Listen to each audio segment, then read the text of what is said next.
tarde a todos. Sejam todos muito bem-vindos. Aqui nos encontramos mais uma vez reunidos para estudarmos temas espíritas, não é? Como fazemos todos os domingos à tarde, né? Assim, pelo Lar Espírita Maria Dolores. Aos trabalhadores da casa, deixamos nosso abraço, mas também um abraço a todos que nos acompanham pelas redes sociais. Vamos então dar início ao nosso estudo da tarde. Muita paz. A mensagem de hoje é do Espírito Emmanuel, e essa mensagem foi psicografada por Chico Xavier e está na obra Fonte Viva, que é uma obra lindíssima, com diversas mensagens desse Espírito Emmanuel. E a gente sabe que Emmanuel, enquanto Chico Xavier esteve encarnado, ele era o seu guia espiritual. Um espírito, assim, um tanto quanto severo, disciplinador, mas de muito conhecimento e muito amor também. Então, ele nunca deu colher de chá para Chico Xavier, não. E a gente vai ver na mensagem de hoje que ele também não alivia, não. Ele faz uma reflexão que nos chama a atenção das coisas, nos puxa para a reflexão. Então fica na mesmice, ok? Essa mensagem, se soubéssemos, de Emmanuel, ela se baseia numa frase de Jesus que está expressa em Lucas, capítulo 23, versículo 34. Pai, perdoa-lhes, porque não sabem o que fazem. Uma frase que sempre chamou muito a atenção de todos aqueles que estudam o Evangelho, porque Jesus tinha a capacidade de perdoar no momento extremo, no momento em que algumas pessoas deliberadamente o maltratavam e que estavam preparando a retirada de sua vida física. Então, ele consegue compreender a fragilidade desses seres. Então, ao afirmar, pedir a Deus, ao Pai, que os perdoe, porque eles não sabem exatamente o que estão fazendo.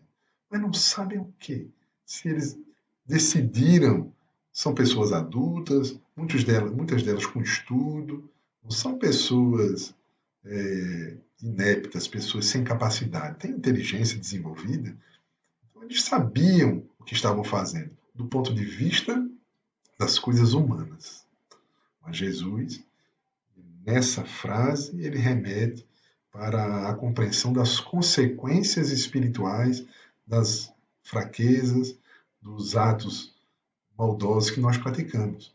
E a mensagem trata sobre isso. Vamos ver? Vamos lá na sequência.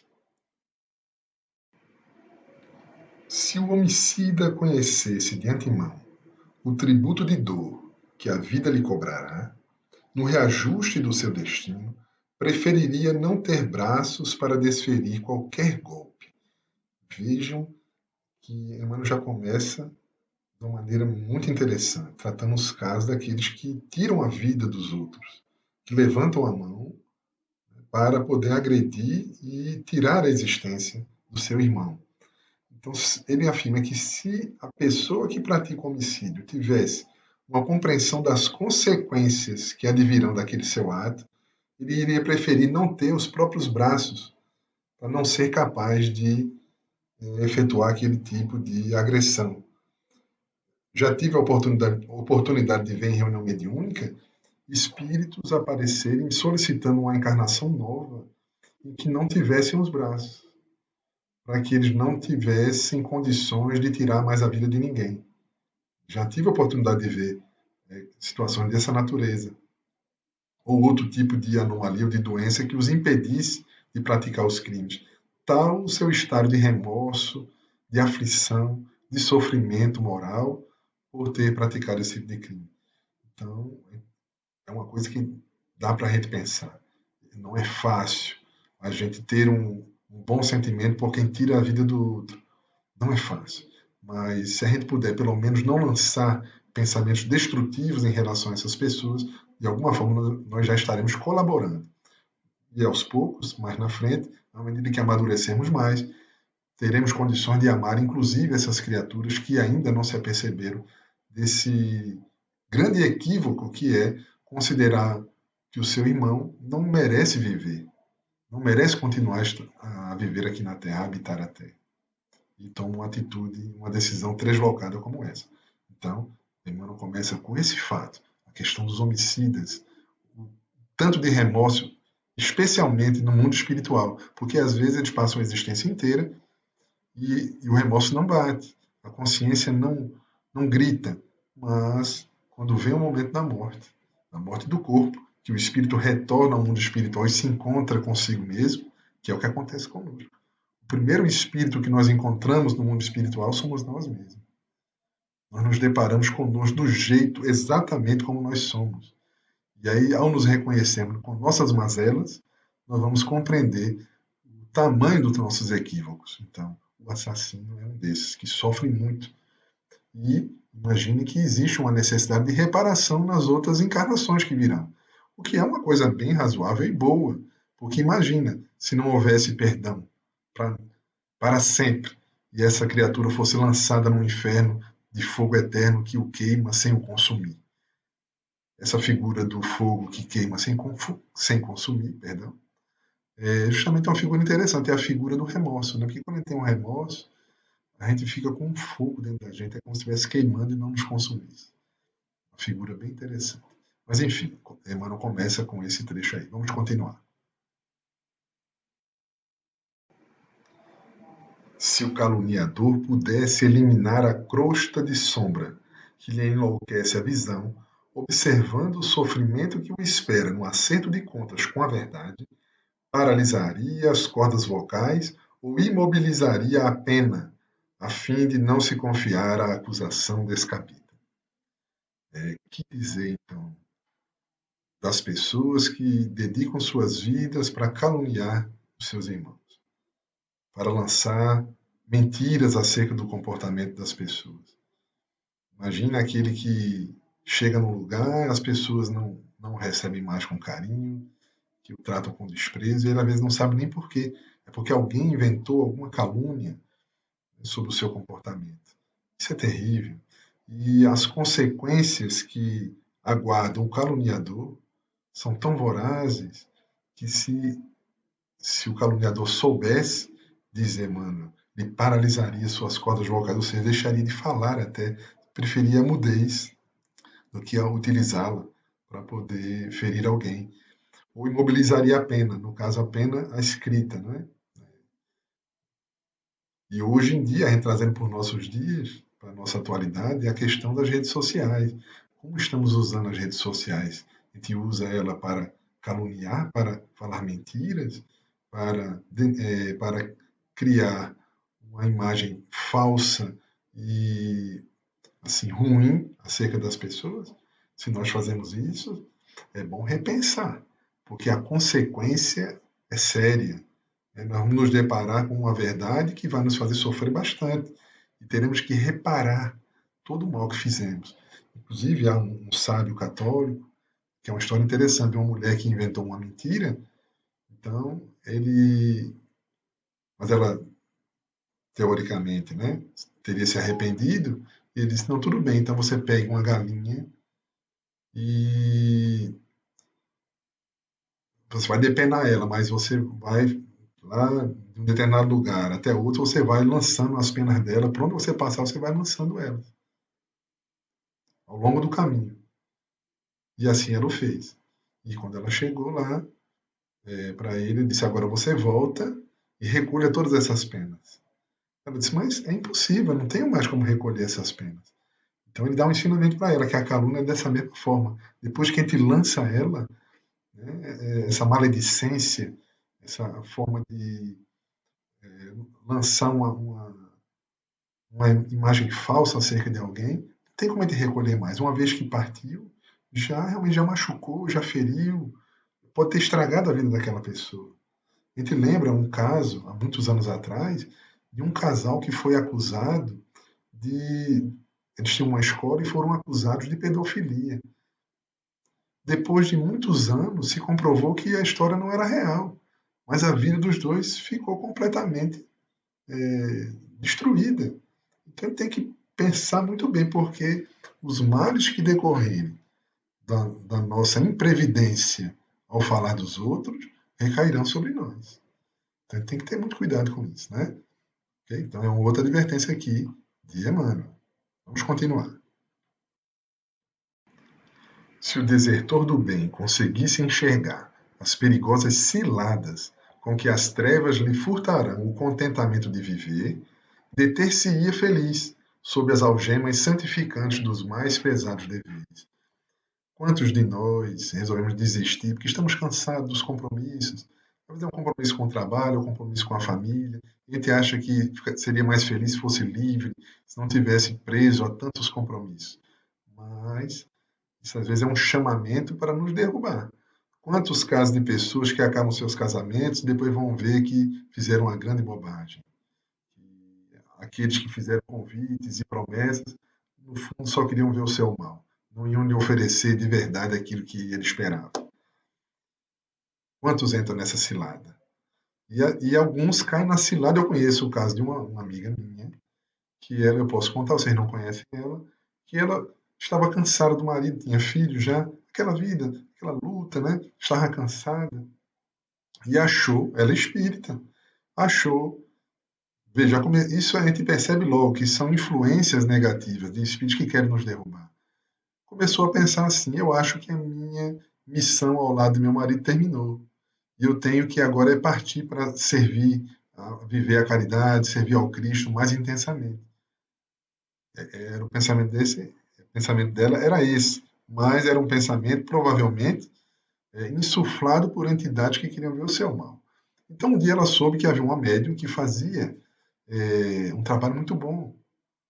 Era uma médium muito boa, um médium forte.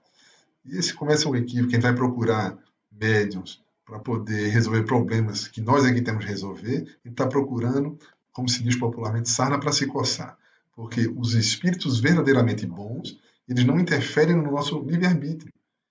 Nós é que temos que decidir, eles vão nos inspirar, vão nos dar a intuição, vão nos ajudar para que a gente possa resolver por nossas próprias forças o problema que está nos afligindo. Então, ela procurou a médium e chegou lá e perguntou ao espírito. Estava lá, a médium estava lá em transe, e ela pergunta ao espírito: será que a minha missão ao lado do meu marido já acabou? Então, o espírito, que certamente era um espírito brincalhão ou um espírito mal intencionado, ele disse: sim, minha filha. Ele falou o que ela queria ouvir, não é? Sua missão ao lado dele terminou. Você vai ter que partir agora para fazer o bem, praticar a caridade. Siga o seu caminho. Você pode deixar ele já. Então ela queria ouvir aquilo, ela volta para casa e alguns dias depois ela estava se divorciando do marido.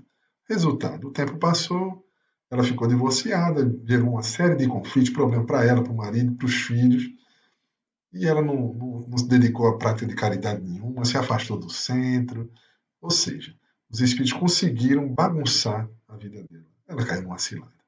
Então, se ela soubesse das consequências, talvez ela não tivesse feito isso aí.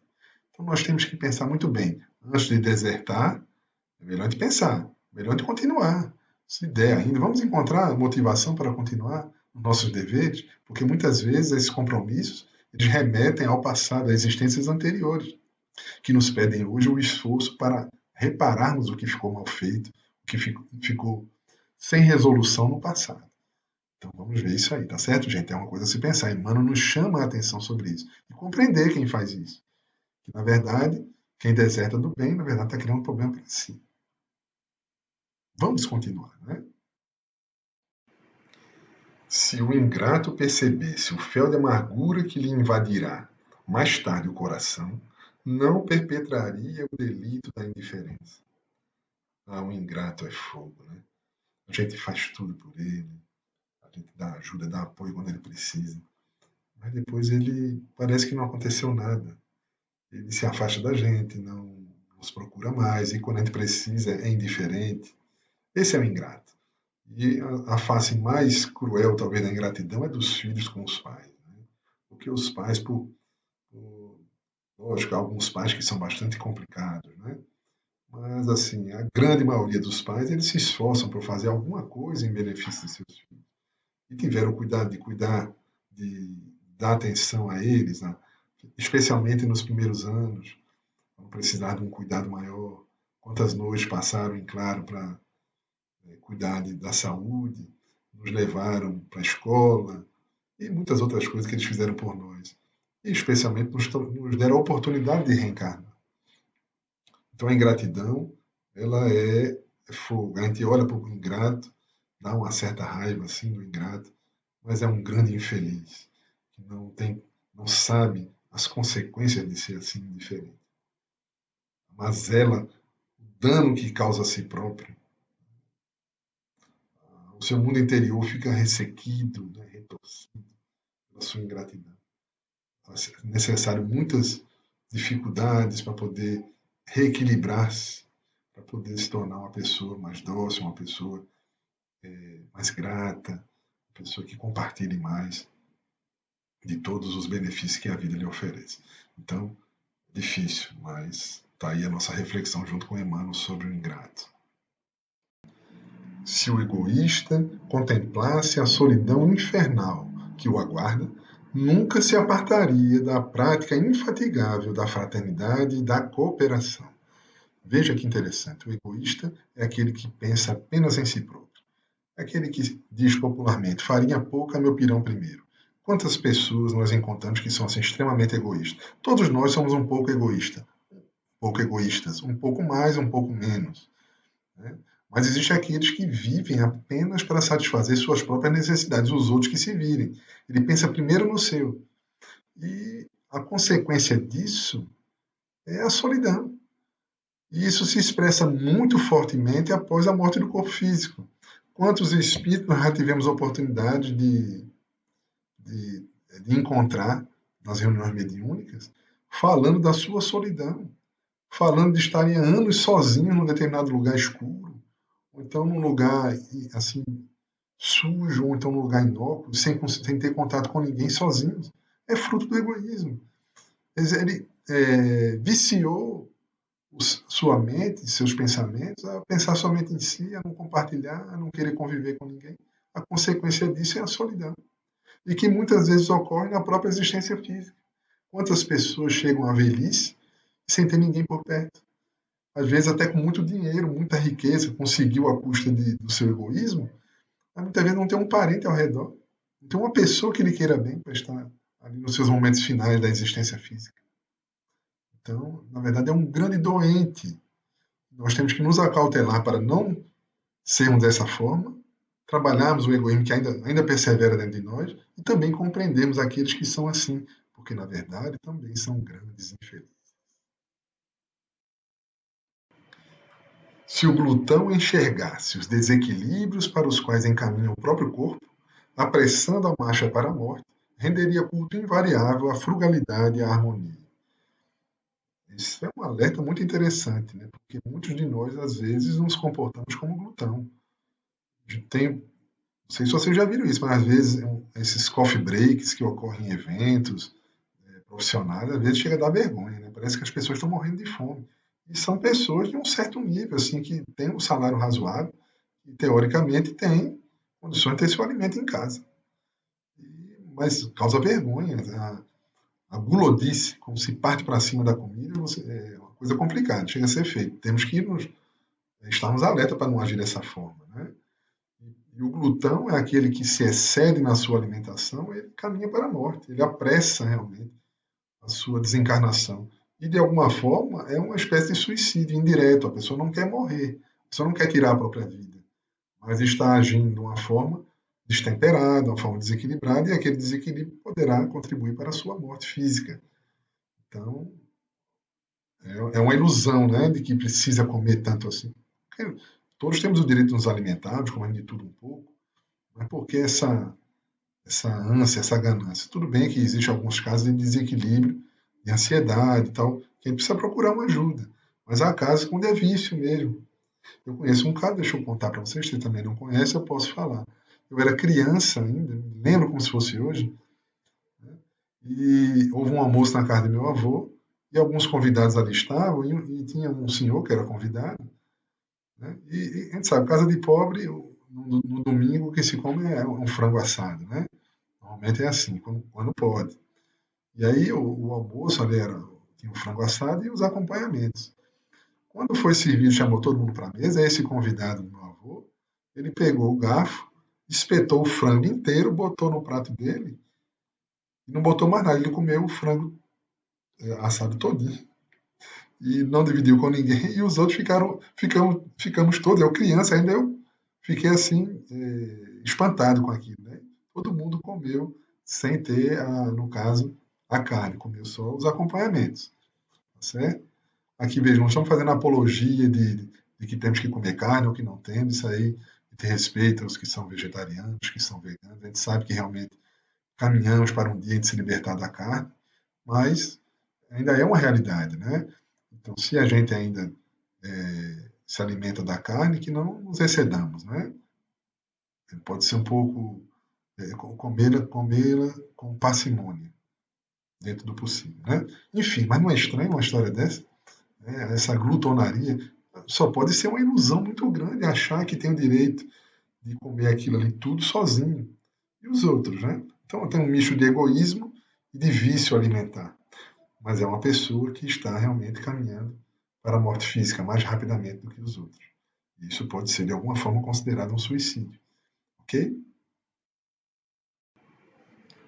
Se soubéssemos quão terrível é o resultado de nosso desrespeito às leis divinas, jamais nos afastaríamos do caminho reto.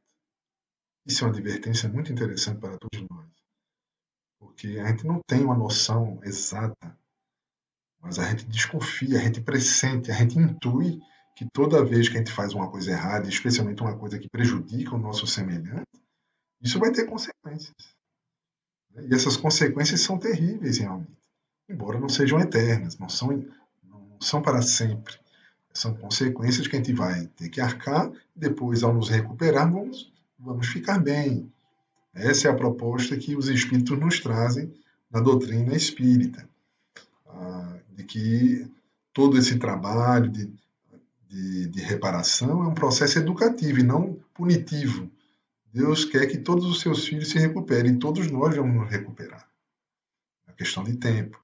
Aqui uns se esforçam mais, vão mais rápido, se esforçam menos, vão mais devagar. Então, a gente não deve desrespeitar as leis divinas, porque toda vez que a gente as desrespeita, a gente sofre as consequências. Isso é até óbvio. Por exemplo, as leis físicas, por exemplo, que todas as leis físicas, morais, todas elas da natureza, pertencem às leis divinas. E, por exemplo, se eu me alimento excessivamente, eu vou passar mal. É a consequência do meu descontrole. Se eu como 5 pratos de feijoada, mas eu adoro feijoada. Se eu como 5 pratos, eu vou passar mal depois. É a consequência do meu exagero. Então, a gente tem que se acautelar com relação a isso, se acautelar com o que a gente fala, se acautelar com o que a gente come, se acautelar com as nossas emoções, nosso relacionamento com as pessoas, para que não venhamos a sofrer consequências que vão, assim, nos fazer, às vezes, empatar a nossa evolução por muitos e muitos séculos.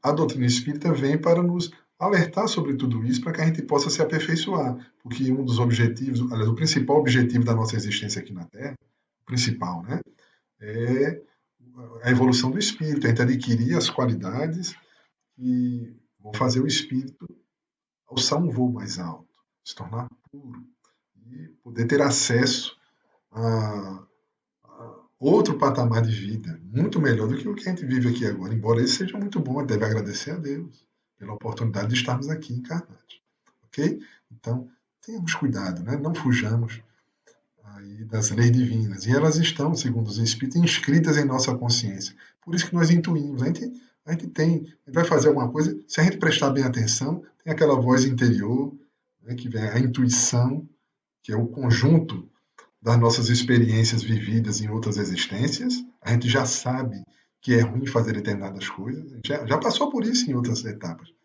Isso está guardado dentro da gente, na nossa memória profunda. E também, lá nas profundezas do espírito estão as leis divinas. Como dizia Pestalozzi, o germe da perfeição está lá. E ele nos alerta, então é Deus, é como se fosse Deus em nós, a nossa consciência, essa consciência profunda. Então, estejamos atentos e passemos a ouvi-la. Muitas vezes vem um alerta, só que a gente está meio distraído. Okay? E por fim, perdoa, pois, a quem te fere e calunia.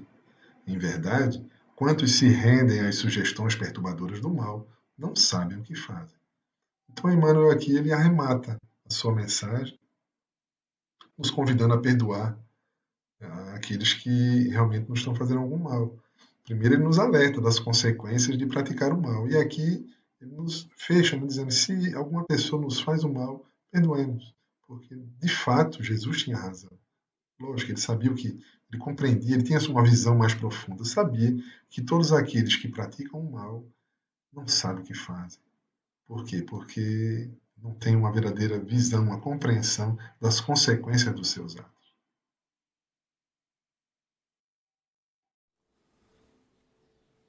Então é assim, meus queridos amigos. Chegamos ao término de mais uma reflexão e que possamos então aproveitar os ensinamentos que nos foram dados pelo Espírito Emmanuel e possamos aos poucos, com paciência, mas com perseverança também, ir nos melhorando, utilizando esses elementos que os amigos espirituais nos trazem para que nós possamos nos aperfeiçoar.